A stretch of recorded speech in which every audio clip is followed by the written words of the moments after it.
उहिलेको जमानामा एउटा बुद्धिजीवी ससुराली जान कतै जान हिँडेछ, बाटामा खोलो आएछ, यसो हेऱ्यो, ससुराली जाँदा राम्रै यसो सुरुवाल लगाएर जुत्ता लगाएर गएको, यसो हेऱ्यो त पानीमा त म यसै तरेँ भने त भिज्छ, हिलो हुन्छ। अनि उसले जुत्ता पनि खोल्यो, सुरुवाल खोल्यो, अनि खोलो तर्यो, पारिपट्टि गएर टिपोट लेख्यो। खोलो तर्दाखेरि बाटामा कतै जाँदा खोल्सी भेटियो भने त्यो तर्दाखेरि जुत्ता सुरुवाल फुकालेर तर्नुपर्छ र पारिपट्टि गएर जुत्ता लगाउनुपर्छ, नत्र जुत्ता भिज्छ, जुत्ता बिग्रिन्छ। त्यसकारण यो सबै कुरा लेख्नभन्दा पनि उसले टिपोट के गर्यो भने खोलो तर्दा जुत्ता फुकालेर तर्नुपर्छ, पारी गएर फेरि जुत्ता लाएर हिँड्नुपर्छ। त्यो कुरा उसले लेख्यो, उसको विद्यार्थीले त्यो पढ्यो। विद्यार्थीले पढिसक्दा विद्यार्थी खोलो तर्ने बेलामा त्यस खोलामा पुल बन्यो। विद्यार्थी गयो, गुरुवचन शास्त्रमा लेखेको छ, यसो हेरो खोलो आयो, जुत्ता त खोल्नु पर्यो, पुल वारिपट्टि जुत्ता खोल्यो, पुल तर्यो, पारिपट्टि गएर अनि फेरि जुत्ता लायो। अलिक पछि चौडा बाटो बन्यो, गाडी चल्यो, गाडी कुद्दा कुद्दै यसो हेऱ्यो खोलो आइसक्यो, हतार हतार जुत्ता खोल्यो।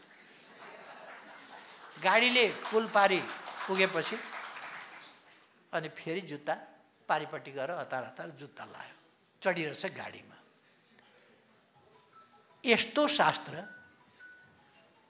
कतिपय विद्वानहरू देखिन्छन् त्यस्तै शास्त्र पढेका, युएसका युनिभर्सिटीबाट फिर्ता आएका, बेलायतका युनिभर्सिटीबाट फिर्ता आएका, जापानका युनिभर्सिटीबाट फिर्ता आएका, भारतका युनिभर्सिटीबाट फिर्ता आएका, युनिभर्सिटी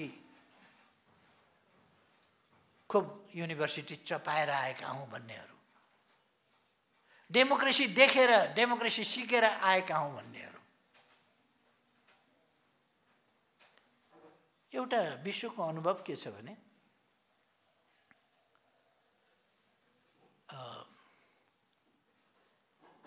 यो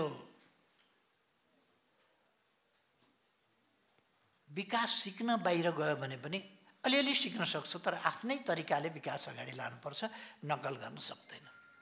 प्राविधिक हिसाबले घर बनाउन सिक्यो भने काम लाग्छ, केस काट्न सिक्यो भने काम लाग्छ, लुगा सिउन सिक्यो भने काम लाग्छ, जहाँ सिकोस्।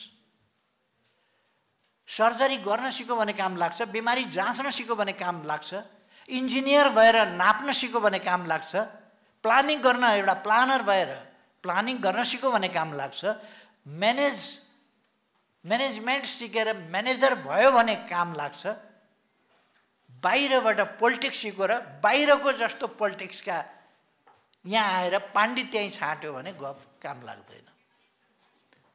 त्यो चीनले 28 बोल्सेविक भन्न परेपछि 28 जना विद्यार्थी रुसमा मार्क्सवाद लेनिनवाद पढ्न पठाएको थियो।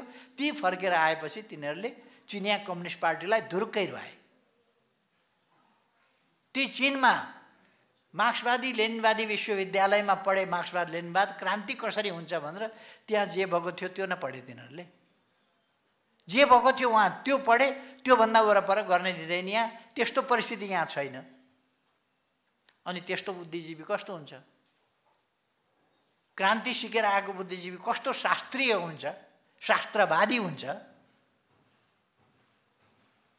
अहिले हेर्नुहोस् न, 30,000 बालिकाहरूले, हाम्रा 30,000 बालिकाहरूले यसपल्ट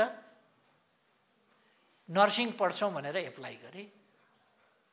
सरकारले नीति लियो नर्सिङ क्याम्पस बन्द गरिदिने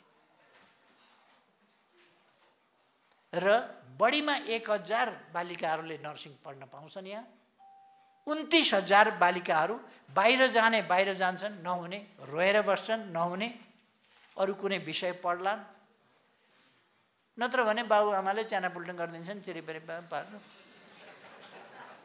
झन्झट पर्छाइदिन्छ। अब उनीहरूको प्रगति रोकियो, उनीहरूका सपना चकनाचुर भए, उनीहरूको जीविका बर्बाद भयो। हाम्रो बुद्धिजीवीहरू एक शब्द बोल्दैनन्। हिजो प्रधानमन्त्रीले एकजना कुन डाक्टरसँग 9 बुँदे सम्झौता गरे अरे, 7 वटा माग पूरा गर्न 9 बुँदे सम्झौता। त्यो सम्झौता किनभने यहाँ नर्सिङ क्याम्पस चलाउन पाइँदैन, नत्र भने विदेश विद्यार्थी पठाउने कम्पनीहरू बर्बाद हुन्छन्। त्यसकारण विदेश पठाउनलाई यहाँ खोल्न नदिने, यहाँ सक्नेले पैसा र छोराछोरी बाहिर पठाऊ, नसक्ने बर्बाद हो। तर विदेशको विद्यार्थी सप्लाईको कारोबार चलाउनु परेको छ। यहाँ स्कुल क्याम्पस बन्द गर्नु परेको छ। बुद्धिजीवीहरू मौन छन्। क्रान्तिकारी भइरहेको छ अहिले। अनि अर्थतन्त्र ध्वस्त छ। ब्याङ्कमा गयो भने लोन पाइँदैन। हामी हुँदा हामीले पैसा छैन भनेर कहिले पनि गीत गाउन परेन। हामीले अनेक बाटाहरू, मैले अघि नै भने, बाटा बनाएका छौँ, पुल बनाएका छौँ, एयरपोर्ट बनाएका छौँ, सुरुङ खनेका छौँ, टनेल युगमा देशलाई प्रवेश गराएका छौँ। यत्रो क्षति भएको ठाउँमा पुनर्निर्माणका काम गरेका छौँ। 7 लाख घरहरू पुनर्निर्माण गरेर जनतालाई बुझाएका छौँ। र अरू संरचनाहरू, अरू 42,000 44,000 संरचनाहरू हामीले बनायौँ। हाम्रो पार्टीले भूकम्प जाने बित्तिकै 27,276 वटा घर, अस्थायी घर, सानो सङ्ख्यामा होइन, 27,276 घर, 1300 विद्यालय, हजारौँको सङ्ख्यामा स्वास्थ्य चौकीहरू आदि निर्माण गरेर उपभोक्ताहरूलाई र पीडितहरूलाई हस्तान्तरण गर्यो। हाम्रो पार्टी त्यो पार्टी हो। अरू पार्टीले केही पनि गरेन। चाउचाउ कसैले दियो भने चाउचाउ यसो दियो, सेल्फी फेसबुकमा, महान दाता चाउचाउ वितरण गर्दै। 27,000 भन्दा बढी घर वितरण गरेको, विद्यालय स्वास्थ्य चौकी वितरण गरेको केही चर्चा छैन, गर्न चाहँदैन, किनभने एमालेले गरेको। अनि कुनै अर्थ नभएका कुराहरूको चाहिँ प्रचार।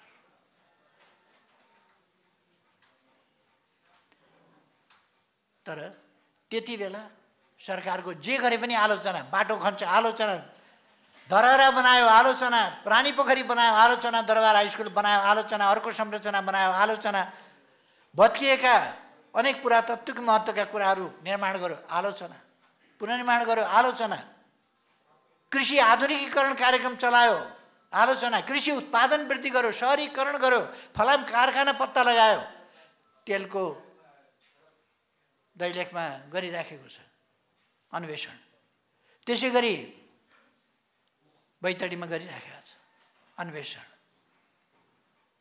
मिनरल्सहरूको प्रयोग। हामी आत्मनिर्भर हुन्छौँ फलाममा अब 3 वर्षपछि। नेकपा एमाले त्यो गरेको छ, आइरन एन्ड स्टिल प्रोडक्सन र त्यसबाट हुने अरू खालका कुराहरू। हामीले इलेक्ट्रिक कारहरूको एसेम्बलिङ यहीँ गर्ने, इलेक्ट्रिक एरामा नेपाललाई प्रवेश गराउने, हामीले डिजिटल एरामा प्रवेश गरायौँ। सोइल टेस्टको घर घरमा गएर माटो छान्नु पर्दैन। हामीले एक्सरे गरेका छौँ जमिनको, त्यस एक्सरेबाट आफ्नो मोबाइल एप्सबाट आफ्नो कित्ता कहाँनिर छ, कस्तो छ, मेरो कित्ता भन्ने एप्सबाट र डिजिटल सर्वे, त्यस मार्फत हामीले जग्गाको चाहिँ नि गुणस्तर कस्तो छ, कुन बाली लगाउने, के गर्ने, त्यस्तो पत्ता लगायो। सरकारको आलोचना भएको छ दिनै पछि कराएका छन् उधम। र त्यो सरकार ढालेरै छोडे। देशी विदेशी अनेक थरी प्रतिक्रियावादीहरू मिलेर सबभन्दा बढी बङ्गाल किन हारेको थियो अङ्ग्रेजहरू आउँदा? अङ्ग्रेजलाई बङ्गालले नै त्यहीँबाट बङ्गारा फुकालेर फिर्ता पठाइदिन्थ्यो।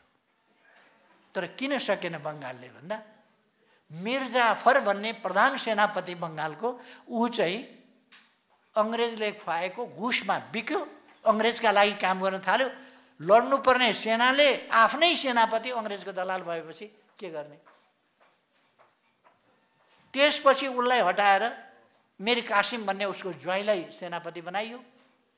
ऊ झन् सजिलोसँग ससुराकै पालादेखि बिग्या, झन् सजिलोसँग बिग्यो। अब मैले पनि लिएर लड्नुपर्ने प्रचण्ड माधव सेनापतिहरू, एउटा यता बिग्या छ, एउटा उता बिग्या छ। उनीहरू नै पार्टी फुटाउन लागेका छन्, उनीहरू नै आन्दोलन ध्वस्त पार्न लागेका छन्। बङ्गाली नवाबकै ताल भयो मेरो। आफ्नै सेनापतिले बेइमान। खैर, हामी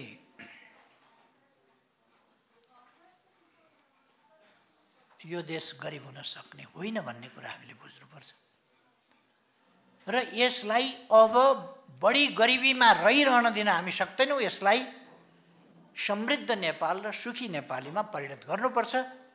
हाम्रै पालामा हाम्रा मन्त्रहरूमा उहिले पनि लेखिया थिए, सर्वे भवन्तु सुखिनः, सबै सुखी हुन्, लेखिया थियो। आशीर्वचन जस्तो थियो। आयु द्रोणसुते श्रियं दशरथे, द्रोणका छोरा द्रोणीको जस्तो आयु होस्, दशरथको जस्तो श्रेय होस्। आशीर्वाद हो। त्यस्तै हुने भए अरब किन जानु पर्थ्यो? आशीर्वाद त सबैले पाएकै थियो। आशीर्वादले मात्रै हुँदो रहेछ। आयु द्रोणसुतेमा सिरानी के अरे निधार नथापेको हामी कसले छ र? सबैले आयु द्रोणसुते त पाएकै हो नि, त्यसले मात्रै हुँदो रहेछ। त्यसकारण समृद्ध नेपाल सुखी नेपाली मात्रै भनेर हुँदैन।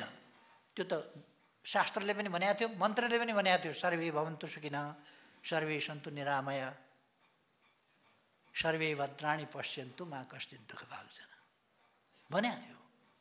मान्छे के चाहन्छ भन्दा सुख चाहन्छ, सबैले बुझेको कुरा रहेछ। उहिलेदेखि सबै मान्छेका प्रयासहरू चेष्टाहरू सुख प्राप्तिका लागि रहेछ। तर त्यो सुख प्राप्ति हुने कहाँबाट, कसरी? यही कुराको खोजीमा हामी कहिले अरब पुग्यौँ, कहिले खाडीका देशहरूमा, कहिले मलेसियातिर, कहिले अमेरिकातिर, कोही गच्छे अनुसार शक्ति अनुसार जहाँ पुग्न सक्यो त्यहाँ सुख खोज्दै पुग्यौँ। तर म साथीहरूलाई भन्न चाहन्छु, सुख फेरि पनि कहाँ छ भन्दा विदेशमा सुख छैन, स्वदेशमा सुख छ, हाम्रैमा सुख छ। र यो भूमि भनेको यो देवभूमि हो, तपोभूमि हो, ज्ञानभूमि हो, ध्यानभूमि हो, यो स्वर्ग तुल्य भूमि हो। प्रकृतिले यो त्यस्तो दिएको छ यस भूमिलाई। त्यसकारण यसलाई हामीले तदनुसार नै बनाउनु पर्छ। अब प्रकृतिले हामीलाई सब कुछ दिएछ। हाम्रो विकास किन हुन सक्छ? प्रकृतिले हामीलाई सबै कुछ दिएको छ। उर्वर जमिन, जमिन सिँचाउने पानी, पानी नसुक्न हिमाल, कस्तो मिलाइदिएको छ हेर्नुहोस् न। अनि डाँडा पाखा वर्षाका लागि त्यो बनाइदिएको छ। यस्तो उर्वर स्रोतमय जीवन। मान्छे विद्वान पुर्खाका सन्तान जो जति बेला संसार अन्धकारमा थियो, हाम्रा पुर्खाहरू विद्वान थिए, अनेक आविष्कार गरेका थिए। आज जहाँ जहाँ जे आविष्कार भएको भनेको छ, त्यसको सुरुवात यहीँ भएको थियो। गणित यहाँ सुरु भएको थियो। गणित यसो ढुङ्गा राखेर, ढुङ्गाका टुक्रा राखेर, केही राखेर त्यसलाई 1 2 3 4 भन्न थालिएको थियो। 1 2 3 4 गर्दै 9 पुर्याइएको थियो। त्यसभन्दा माथि के गर्ने भन्दा 1 9 2 9 3 9 4 9 गरेर गर्ने अवस्था थियो। 9 का पछाडि एउटा शून्य राख्यो भने 10 हुन्छ। 10 का पछाडि एउटा अर्को शून्य राख्यो भने 100 हुन्छ। त्यसको 10 गुणा बढी हुन्छ। यसले गुणन निस्क्यो। एउटा शून्य घटाइदिँदा 10 गुणा घट्छ, भागा निस्क्यो। एउटा र अर्को जोड्दै सङ्ख्यामा जोड्दै लाँदा यति बढ्दै जान्छ, जोड निस्क्यो। यतिमा यति हटाउँदा यति घट्छ, घटाउ निस्क्यो। यसरी गणितको विकास हुँदै गएर शून्यमा गएर डेसिमलमा गएर यहीँबाट गणितले पृथ्वी नाप्यो, सूर्य नाप्यो, पृथ्वी र सूर्यको दूरी नाप्यो, पृथ्वी कसरी घुम्छ नाप्यो, कति गतिमा पृथ्वी हिँड्छ, चन्द्रमा कति गतिमा हिँड्छ, अरू ग्रह कति गतिमा हिँड्छन्, कुन ग्रहको वर्ष दिन कति दिनमा हुन्छ, कति दिन कति घन्टा कस्तोमा हुन्छ, मङ्गलको कतिमा हुन्छ, अर्कोको कतिमा हुन्छ, बुधको र पृथ्वीको, मङ्गलको र पृथ्वीको यिनीहरूको मिल्दैन। त्यसकारण बुधको वर्ष, शुक्रको वर्ष, पृथ्वीको वर्ष, मङ्गलको वर्ष फरक फरक हुन्छ। जति सूर्यको नजिक छ त्यसको परिक्रमा गर्ने पनि त्यति नै सीमित ठाउँ हुन्छ, त्यसको वर्ष पनि त्यति छोटो हुन्छ र जति टाढा छ त्यति बढी हुन्छ। अब चन्द्रमाको भन्ने हो भने उसले पृथ्वीलाई एक फन्का घुम्दाखेरि एउटा पक्ष अर्को पक्ष सिद्धियो। अथवा यथार्थमा भन्ने हो भने उसले परिक्रमा गर्ने भनेको चाहिँ सूर्यलाई होइन, त सूर्य त पृथ्वी परिक्रमा गर्दाखेरि घुम्छ। झन्नै 2 वर्षमा 1 वर्ष हुन्छ मङ्गल ग्रहको, किनभने हामीभन्दा बाहिरपट्टि छ त्यो। यो सबै त हाम्रा पूर्वजहरूले हजारौँ वर्ष अगाडि निकाले हिसाब गरेर। बाँकी दुनियाँ त अन्धकारमा थियो। अहिले पनि बाँकी दुनियाँ विकसित देश, स्ट्रङ करेन्सी भन्छौँ नि हामी, स्ट्रङ करेन्सी भएकाहरूलाई 84 व्यञ्जनभन्दा छक्क पर्छ। पाउरोटी बटर त थाहा पाएको हो, यो 84 व्यञ्जन चाहिँ कस्तो हुन्छ। इडली थाहा पाएको हो, ब्रेड बटर 84 व्यञ्जन हुने कस्तो। भेज नन भेज थाहा पाएको हो, त्यसका परिकार उसिन्न जानेको हो। तर त्यताका मान्छेहरूले खाँदाखेरि जिब्रो फड्कार्दैनन्, गर्छ नि हाम्रो त्यस्तो। यसो कागतीको अचार सम्झिनुहोस् त, अहिले मुख रसाउँछ। दुनियाँले कसैले त्यस्तो जानेको छैन। त्यो मुख रसाउने किन भन्दाखेरि त्यसको बेग्लै डाइजेस्टिभ सिस्टमसँग, एपिटाइटसँग त्यसको साह्रै ठुलो महत्त्व छ। के आविष्कार, साना कुरामा ठुलो आविष्कार हाम्रा पूर्वजहरूले गरेका छन् हजारौँ वर्ष अगाडि। त्यसो भएर हाम्रो देश चाहिँ त्यस्तो देश हो, त्यस्ता पुर्खाका सन्तान हौँ हामी। हाम्रो 60% पपुलेसन वर्किङ पपुलेसन छ। विकास किन हुन सक्छ भन्दा 42% पपुलेसन युथ पपुलेसन छ। जहाँ बुढौतीको समस्या भएका देशहरू छन्, पपुलेसनको ठुलो सङ्ख्या बुढौतीको, एउटा जोडीले छोराछोरी, बाउआमा, हजुरबा हजुरआमा, कहीँ त हजुरआमा हजुरआमाका पनि, हजुरबा हजुरआमाका पनि आमाबा। नयाँ पिँढी एउटा, पुरानो पिँढी 3टा पाल्नुपर्ने हुन्छ। त्यसकारण उनीहरूलाई बर्डन भएको छ। हाम्रोमा साह्रै पुरानो पिँढी हजुरबा आमाको होला, बालबालिका होला, 2टा पिँढी त काम गर्ने पिँढी हुन्छ। अहिलेसम्म पनि हाम्रोमा 25-30 वर्ष हुँदाखेरि बच्चा-बच्ची भइसकेका हुन्छ, 45-50 हुँदाखेरि नाति नातिनी भइसकेका हुन्छ। हजुरबा हजुरआमाहरू 45-50 मा मजाले काम गरिराखेका हुन्छन्, छोराछोरीले काम गरिराखेका हुन्छन्, 4 जोडीले काम गर्छन्, अनि साना बच्चा-बच्ची 2टा हुन्छन्, बुढी आमा बाउ 1-2टा होला गर्दा उनीहरूको भन्दा हामीलाई डबल अनुकूल छ। खाली हाम्रो करेन्सी हार्ड छैन, स्यालेरी धेरै छैन, आम्दानी धेरै छैन, यो पाटो कसरी बढाउने भन्ने हाम्रो आजको अर्थतन्त्रको मुख्य विषय थियो। जब अपर्च्युनिटी, हाम्रो अर्थतन्त्रलाई सबल बनाउने, उपभोग्य वस्तुहरूको आफूले उत्पादन गर्ने, किन्न नपरोस्, विदेश पठाउने वस्तुहरूको उत्पादन बढी गर्ने, ताकि करेन्सी आर्जन गर्न सकियोस्। करेन्सी आर्जन गर्न बाहिर जाने होइन, मान्छे पठाउने होइन, वस्तु पठाउने, हाम्रो प्रोडक्सन पठाउने र पैसा खिच्ने, मान्छे गएर पसिना बगाउने होइन,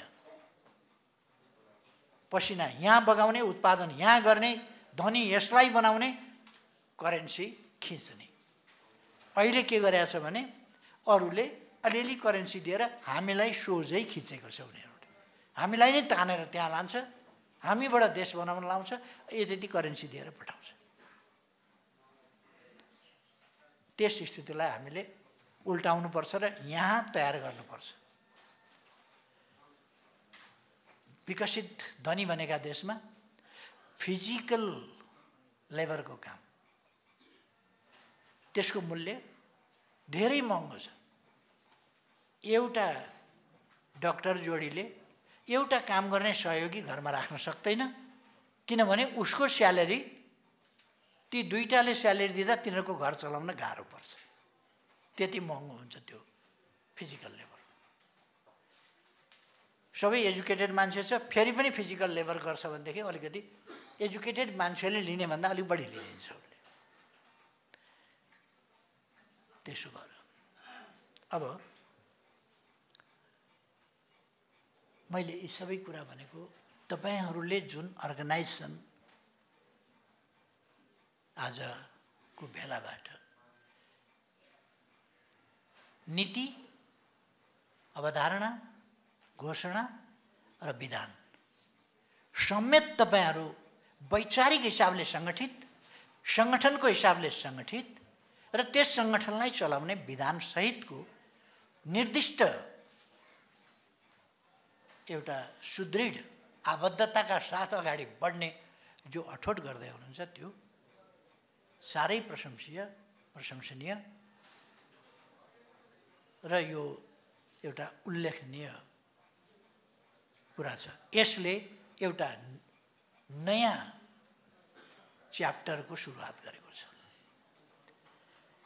अब म धेरै अरू कुरा केही नभनौँ, नेकपा एमाले यस सङ्गठनलाई आफ्नै सङ्गठनको रूपमा, आफ्नै एउटा जनसङ्गठनको रूपमा, आफ्नै नीति अनुसार, आफ्नै उद्देश्यका निम्ति समर्पित सङ्गठनको रूपमा अथवा पार्टीको एउटा परिवारको रूपमा यसलाई लिएर साथसाथै लिएर अगाडि बढ्नेछ।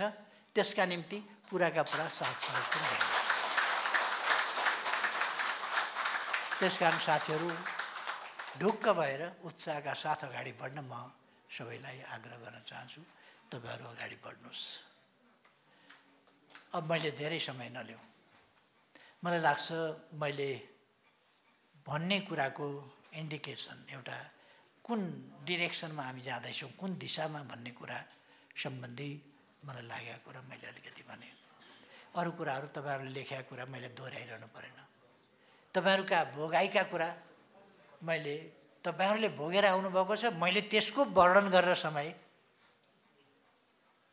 अरबमा काम गर्दा कति गर्मी हुन्छ भनेर मैले अहिले व्याख्या गर्ने यहाँ एसी चल्या ठाउँमा बसेर। त्यसो भएर यो तपाईहरूले गर्नुहुन्छ, यो तपाईहरूको सिप। मुख्य कुरा तपाईहरूको सिपको प्रयोग र तपाईहरूले इनोभेटिभ ढङ्गले अब देशमा फर्किएपछि रिटर्निज फेडरेसनले विभिन्न कोअपरेटिभ्स मार्फत, सहकारीहरू मार्फत, अरू विभिन्न सहकार्यहरू मार्फत स्थानीय निकाय, स्थानीय जनतालाई साथ लिएर नयाँ ढङ्गले विकासको एउटा आधुनिकीकरणको एउटा लहर सञ्चालन गर्नुपर्छ। यस काममा तपाईहरुलाई सफलता मिलोस् भन्ने शुभकामना व्यक्त गर्दै आफ्नो भनाइ यही टुङ्ग्याउँछु। धानको उत्पादन बढ्ने भएन, धान चाहिँ अन्तबाट ल्याएको छ, उखु बाहिर, चिनी बाहिरबाट ल्याएको छ, धान बाहिरबाट ल्याएको छ, अनि यहाँ चाहिँ सिसौ लगाएको छ। यस्तो स्थिति किन भयो भन्दा देश ट्र्याक्टरमा पनि पस्या छैन, ट्र्याक्टरमा प्रवेश गरे पनि चलाउने मान्छे छैन, भाइ छोराहरू विदेशमा छन्, अनि सिसौ लगाएर खेत छोड्दिने। अनि त्यो सिसौ कलिलो रुखको बिउबाट उम्रिएको सिसौ, त्यो 10 वर्षको सिसौको बिउबाट उम्रिएको सिसौ 10 वर्ष बाँच्छ, सुकेर मर्छ फेरि। त्यसकारण त्यो कुनै प्रतिफल हुँदैन, हुर्किनै पाउँदैन, त्यो साँच्चैको सिसौ बन्नै पाउँदैन। हाम्रो देश यस्तो जीवनमय देश छ। अहिले अलिकति गडेउला खेतीसेती गर्न थालेको छ कतै कतै किसानहरूले, साथीहरूले। यो पनि पछि सिक्या हो, पछि थाले हो।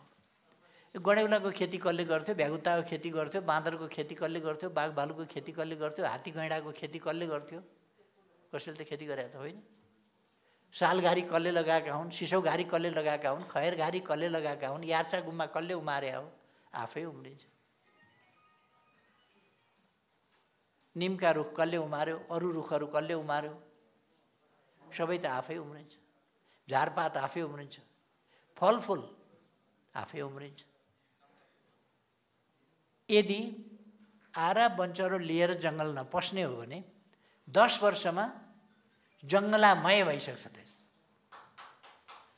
त्यो बिरुवा उमार्नका लागि केही गर्नै पर्दैन, यहाँ खालि नमासे पुग्छ। यस्तो देश छ। रङ्गी चङ्गी 5000 भन्दा बढी जातका पुतली। कसले खेती गर्यो? यहाँ कसैले खेती गरे होइन। यति धेरै चराचुरुङ्गी, यति धेरै प्रकारका चराचुरुङ्गी, हिमालमा डाँफे मुनालदेखि तराईमा मयूरसम्म, यार्चा गुम्बादेखि जडीबुटी, गुजरगानु पिप्ला आदिसम्म, यी सबै आफै उम्रिया छ। अर्थात् यस्तो देश छ जहाँ जीवन छ। पानीमा जीवन छ, माछा, गडेउला, भ्यागुता, गडेरा आदि पानीमा छन्, गोही छन्। पानीमा आफ्नै जीवन छ। कीट पतङ्गा आदि उडिरहेका छन् हावामा, जीवनमय छ हावा पनि। कीट पतङ्ग मध्ये कुनै फाइदाजनक होलान्, कुनै नहोलान्, त्यो त आफ्नो खालको कुरा। तर जीवनमय छ प्रकृति यहाँको, जीवनमय छ वातावरण यहाँको। वन्यजन्तुका लागि, चराचुरुङ्गीका लागि, अरू जीवजन्तुका लागि, मानिसका लागि, जलचरका लागि, थलचरका लागि, नभचरका लागि, उभयचरका लागि, सबैका लागि बाँच्न अनुकूल छ। वातावरणको हिसाबले अनुकूल छ, कठिन छैन। यस्तो देश जो जीवनमय छ, जहाँ पानीमा पानीमा जीवन उम्रिन्छ, हावामा हावामा जीवन उम्रिन्छ, धरतीमा धरतीमा जीवन उम्रिन्छ, झारपात झारपातमा जीवन उम्रिन्छ, रुख रुखमा जीवन उम्रिन्छ, जङ्गलमा जङ्गलमा जीवन उम्रिन्छ। यस्तो जीवनबाट मरुभूमिका देशहरूमा जीवन खोज्न हामी गइरहेका छौँ। बाँच्ने उपाय खोज्न मरुभूमिका देशमा गइरहेका छौँ। अघि खगराजजीले भन्नुभयो, हाम्रो देश गरिब हुन सक्ने देशै होइन। शासकीय गलत प्रवृत्ति, जनतामा न्यून चेतना, शासकीय व्यवस्थापन जुन गर्नु पर्थ्यो त्यो नगरिदिने कुरा, गलत मनसाय र चेतनाको कमी पनि छ शासकहरूमा पनि र जनतामा पनि। यी सबै कुराहरूले हामी यस्तो उल्टो बाटो हिँड्नु परेको छ। हेर्दा हेर्दै नेपालीले कतारलाई कहाँबाट कहाँ पुर्याए, कस्तो कतार कस्तो भयो, बालुवाको कतार आधुनिक सहर भयो। अनि यस्तो जीवनमय देश कतारमा चाहिँ विदेशबाट माटो किनेर ल्याउनु पर्छ। कतार, युए यिनीहरूमा विदेशबाट माटो किनेर ल्याउने, त्यो माटोमा यसो बालुवा खोसेर त्यो माटो राखेर त्यहाँ बिरुवा लगाउने, त्यसको फेदमा पानीको पाइप लगेर जडान गर्ने र पानी तर तर तप तप तप तप झरिरहनु पर्ने, त्यसरी बिरुवा बचाउनु पर्ने ठाउँमा त्यहाँ तपाईँ उडुस पाउनुहुन्न। उडुस हुँदैन त्यहाँ, लामखुट्टे उड्दैन, लामखुट्टेले टोक्दैन, झिँगा आउँदैन तपाईँको खानेकुरामा डिस्टर्ब गर्न, त्यहाँ काग कराउँदैन, त्यहाँ ढुकुर बाँच्दैन, केही पनि हुँदैन। त्यहाँ खरायो पनि छैन, बिरालो पनि छैन, चरो पनि छैन, मुसो पनि छैन, अर्थात् जीवन छैन त्यहाँ। त बाँच्ने भनेको जबरजस्ती बाँच्ने एउटा मान्छे, अर्को ऊँट, अर्को भेडो।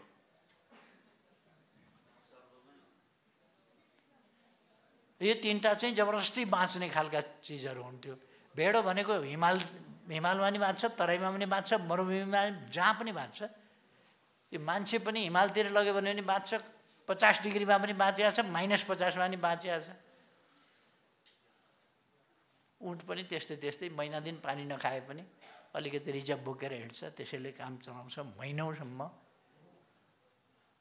पानी बिना पनि बाँच्न सक्छ। यस्ता खालका ज्याद्रो जीव भन्दै सर्भाइभल अफ द फिटेस्ट, डार्विनको थ्योरीमा भन्ने हो भने फिटेस्ट अफ द फिटेस्ट,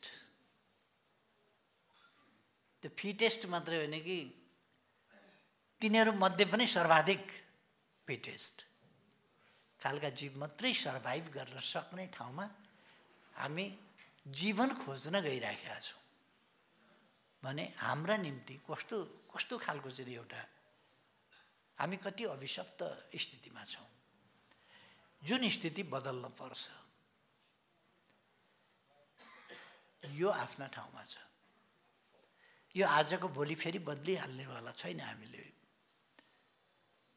हाम्रो पार्टीले, हाम्रो संस्थाले, हाम्रो सरकारले कोसिस गर्यो भने पनि यो 6 महिना, वर्ष दिन या 2 वर्षमा बदलिनेवाला छैन। यसलाई 8-10 वर्षको, कमसेकम 10 वर्षको योजना बनाएर हामीले कसरी बाहिर जाने क्रमलाई घटाउने, फर्किने उत्साह जगाउने, बाहिर नजाने अठोट जगाउने, ती कामतिर ध्यान दिनु छ।